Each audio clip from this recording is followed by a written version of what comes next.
it's funny, it kind of ties into this. So I'm quite right. People will say, I see people in the cities, so in Scotland, Edinburgh or Glasgow, and people will say, I got mugged, and you see people walking down the street, and they'll have earphones in, staring at their phone, and then go, I don't know how I got fucking mugged. You go, I do. You're not paying attention. You're not paying attention to anything. So yeah, it's an interesting thing to be kind of constantly. Are you so when you're talking about these things? Are you thinking about?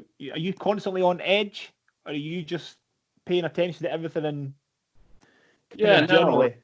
What's interesting is you're hitting on the biggest and most important piece, and that's awareness, right? And it gets overused, like verbally, and people always talk about situational awareness, but very rarely do they actually do it, So it's, but it is the aspect that the one thing that can save your life is being aware. And I like to define awareness into really just 4 simple parts, and that is personal awareness, right? That's look in the mirror before you walk out the door, because usually what gets you targeted is the way you dress, the things you have on. These are the things that you can control 100%, so you might as well. So that's why being the gray person is always ideal. Wearing neutral colors, no name brands, no big logos, no expensive jewelry. Look simple, look boring.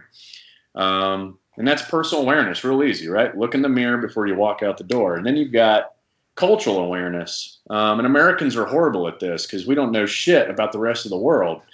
But it's important. If you're going to travel the globe, know what the do's and don'ts, right? Just know the simple stuff, right? If I'm going to go over to the Middle East and I'm going to wear a red shirt that says Coca-Cola across the front in white, not a good idea. Coca-Cola was started by Jews. Muslims don't like Jews. They know that. That's why Coca-Cola is not allowed in most Middle Eastern countries.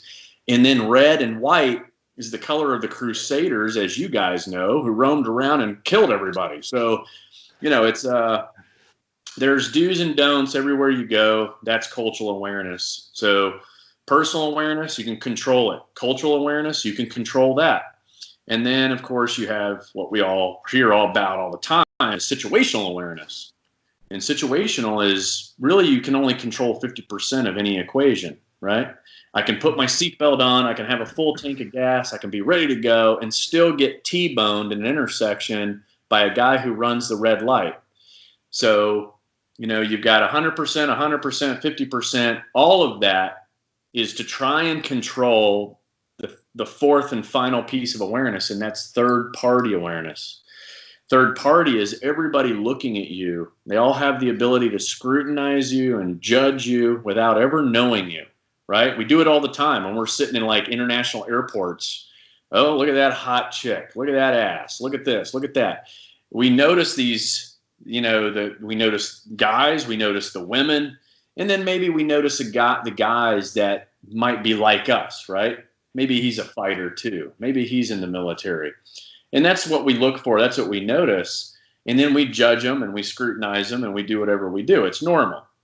So the goal is if you're controlling your personal awareness, your cultural awareness, doing the best you can with situational, then all of a sudden you've got better control over, that third party awareness, which includes bad guys, foreign intel services, and beyond. So it's really that simple. So if people just kind of started doing that, all of a sudden, your threat reduction goes down a whole lot, right?